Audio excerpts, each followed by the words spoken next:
What's up, Gearholics out there? It's me, Gearholic, and I'm coming to you guys with a new review.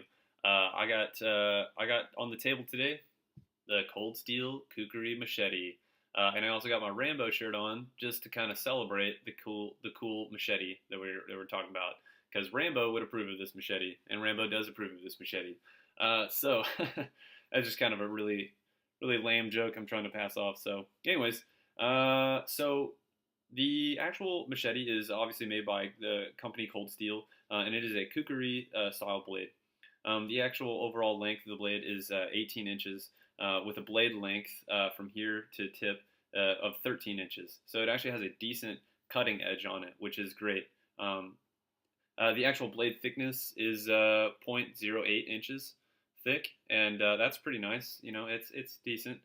Um, the actual blade steel is 1055, and it is a full tang knife, and so the tang actually comes all the way down, and it has a polypropylene handle with really decent, very generous grip texture on there, which really holds the hand in there and really bites into the fingers, even when sweaty or wet hands, or with gloves too. That really works very well and is very awesome. Um, um, Sorry, give me 1 second. Computer's beeping at me. Oh, so anyways, sorry. The edge type is obviously it's a plain edge, and then the actual handle length, going back to the handle, is 5 inches, and it's all black, and it comes with a Cordura sheath, which is right here, and it's okay, it functions. I'll get more on the sheath in a little bit. It's obviously a fixed blade knife. I think I said that with a full tang. And it says on some websites that it's actually manufactured in Taiwan. But when I got the blade, it had a sticker saying that it was made in South Africa. So I'm not sure where these blades are made. They may be made in both places, but I think this blade I know for a fact was made in South Africa. Which is kind of nice. And like I said before in my other videos, I don't care where it comes from, as long as you have good quality control on it, and it keeps the price down. That's fine with me, and it functions in the roles that I need it to function in. I know that it won't break down, and if it does, I can replace it, and it won't be a big deal or a huge dent in my wallet. Especially because I'm not a rich man. Uh, some say that it's actually a tactical blade. I guess you could use it as a tactical blade. Um, I've seen other people that say that it's a great zombie apocalypse blade. I guess so. You know, I'm not going to press that issue um, on what I feel like it should or should not be in, or like whatever roles I feel like it should or should not be in.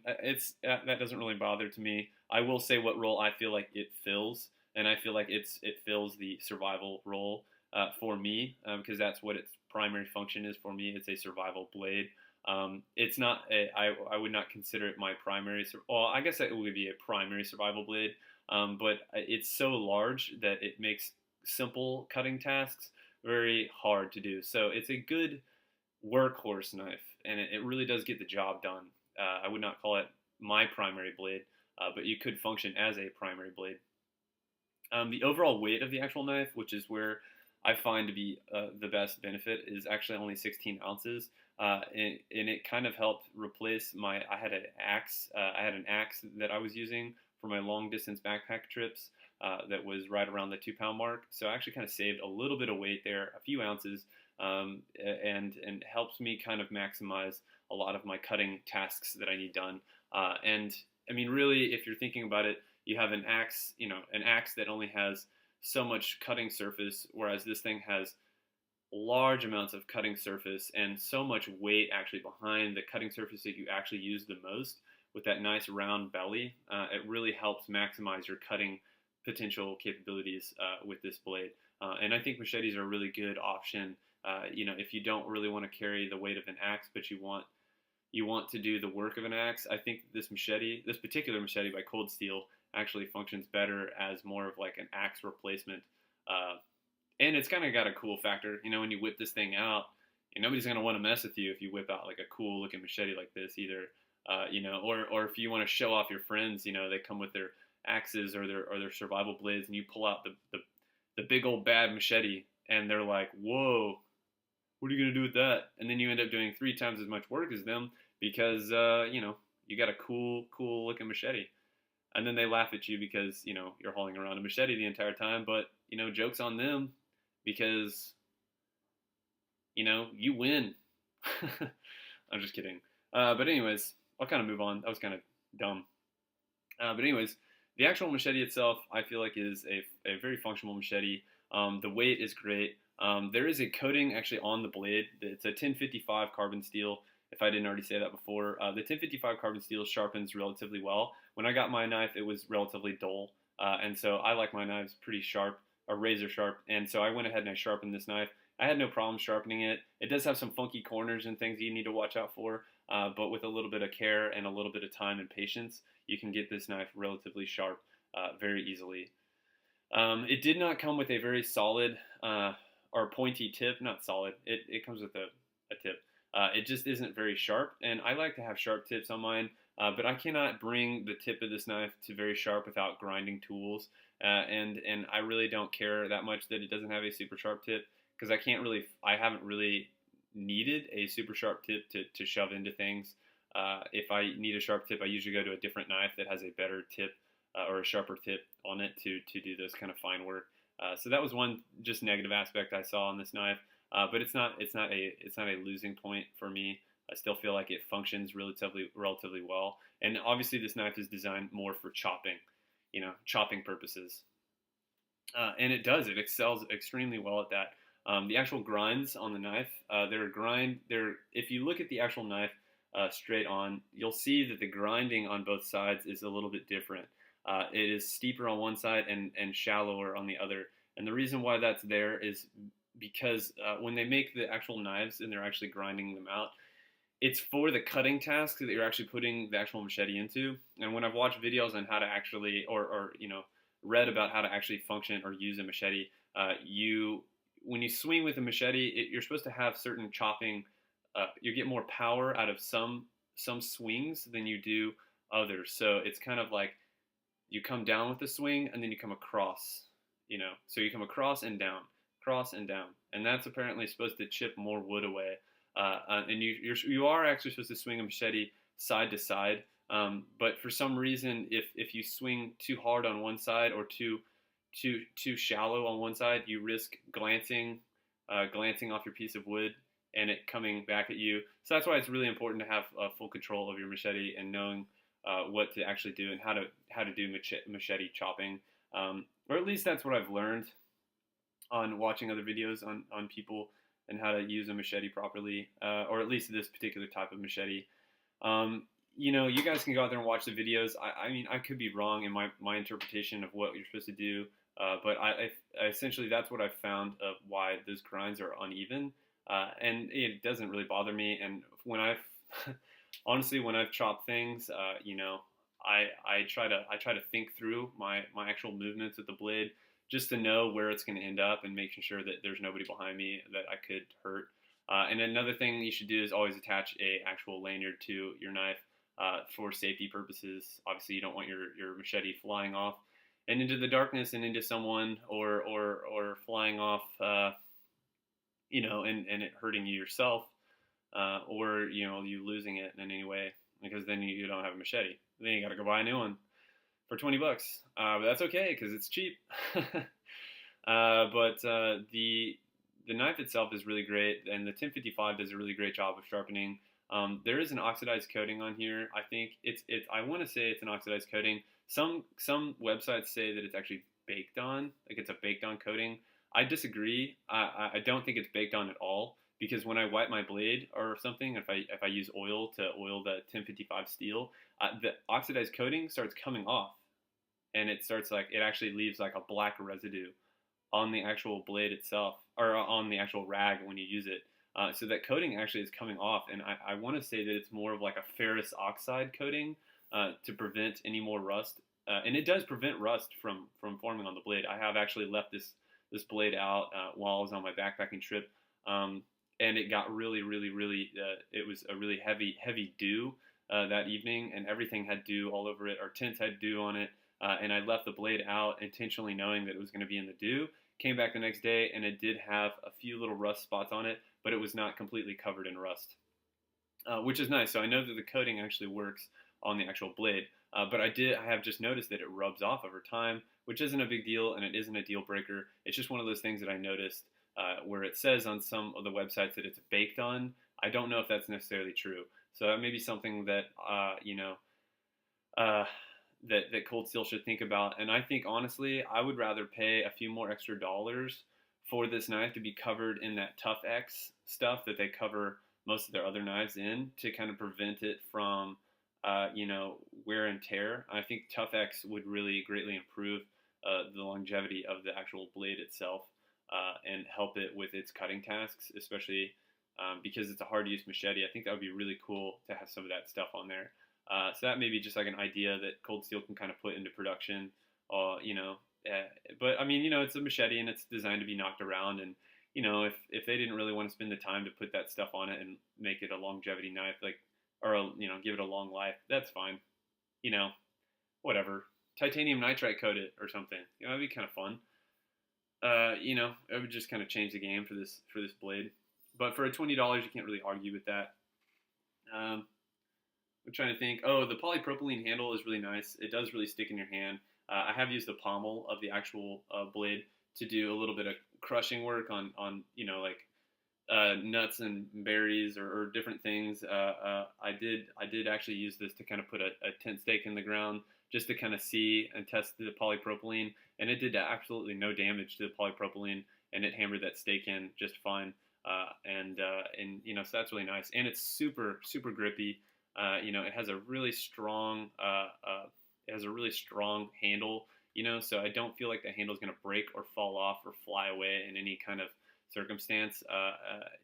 Polypropylene is pretty much bomb-proof in comparison to other materials. So they did a great job of improving the handle, or making the handle super solid. And it's really cool. It's kind of a cool handle, and it feels really good in the hand. And it's very generously proportioned, so you can really space your fingers out on it if you need to. I have relatively large hands, and it fits my hands really well. And it leaves a lot of room for me to kind of play up and down the blade. You can back up and get more cutting surface, or get heavier chopping, or kind of come up on it and choke up on it. There's actually the blade, since it kind of comes up and it terminates right here. I kind of wish, Cold Steel, that you would have kind of brought that blade just down just a little bit more, even almost to the edge, just to give us maximizing that cutting surface on the actual blade. I think that would have greatly improved the knife. I know you could probably just go in and do it yourself and just grind that down. I don't really want to do that because I don't really feel like it. But it does kind of leave a little bit of room that you can kind of choke up on it. And if you wanted to, you could round that out. You could round out this surface right here, choke up on it, and you can actually do a little bit of carving if you needed to. But this kind of gets in the way on the when you're using it, and it's got a funky feel to it. So that may be something that you guys could do if you wanted to modify this blade. I may end up doing that with this, just to kind of choke up on it, just so I can do a little bit of work up close if I had to, like making sharpening things or whatever. It just makes it a little easier on the hands. But that's just my opinion. Those are just my observations too. I have used this blade to actually baton through large chunks of wood, and it has excelled quite well. And it also does really great against thinner little young saplings, that are on the ground. And it just whacks right through them, and it's like clean. It's a clean, sharp, nice point, and it's really no worries about it. Trying to think. I don't think there's anything else really about this knife I can really say, other than it's one of the greater knives that I've ever had, or machetes that I've ever had, and I'm glad that I didn't replace my axe. I just it temporarily relieved it of its duty, and I put this into play, and I feel like it's vastly improved my capabilities, just because of the cutting surface. That 13-inch cutting surface, rather than my 4 or 5-inch cutting surface on my axe, it just makes me feel a lot better knowing that I can do a lot more with a lot less weight. And it really does work. It really functions very well for backpacking trips, long distance backpacking trips, into the mountains. It really functions very well in that role, especially in an area where you don't have to do a whole lot of wood processing. It's a fun knife to have. It's a fun knife to have because I don't really process a whole lot of wood. I feel like that's kind of a waste of energy. But when I did have my axe, I did use it for chores such as like cutting down small branches or whatever to make certain items or things, or bushcrafting. You could use that axe in emergency survival role. Usually, I don't want to go around chopping down every tree I see, but it's good to know that I could, if I needed to, in a situation, employ this into a survival role. And that's primarily why I carry a machete for. And I usually only hack on dead or dying trees that I know are absolutely going to die, or whatever.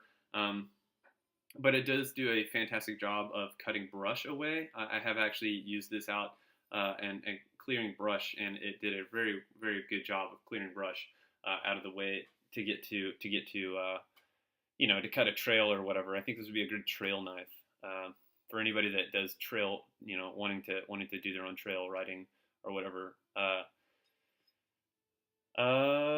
Let's talk about the sheath just before. So the knife is great. I think really everybody should buy one. And for the $20 that you're paying for this knife, it's a great buy, and it's really awesome. The only thing is with that $20, you're also buying a really bad sheath. It functions really well, I guess, for what it is, but it's not great. It slips. The knife actually slips in and out of the actual sheath relatively easy. It's just that this closure method just really sucks. And all this really is to keep it from stabbing you or slicing open your backpack or your leg or whatever. And it just barely functions as that. I did carry it around on the actual belt loop for a while, and I got really annoying because every time I'd sit down, it would catch on something or whatever. So I just took it off of my actual belt, and I put some rope on here, and I use it Indiana Jones style, hanging off my side, and that works for me. That's it. It serves its function well, and then I got extra rope in case I need it. So that's all I got to really say about the sheath. It sucks, and I would prefer a Kydex sheath over anything. But this knife is really awesome, and I cannot say any more good about it. I really recommend it for anybody. It really gets a 4 out of 5 stars in my book. Because the coating, I can't really give it a 5-star or a 4.5-star because that coating is just kind of funky, and I really wish they'd have done a better job of improving the actual blade. Even if it raises the price of the blade a little bit, I think that they could have saved a lot of time and money and stress if they just did a decent job of putting a better coating on the actual blade. And the coating does what it needs to do, and pros and cons, back and forth. So that's all I got for today, and that's all I got for this knife. And I will talk to you guys later. And you guys be safe out there, and try not to cut yourselves. This is Gearholic, and I'm signing out. Later, guys.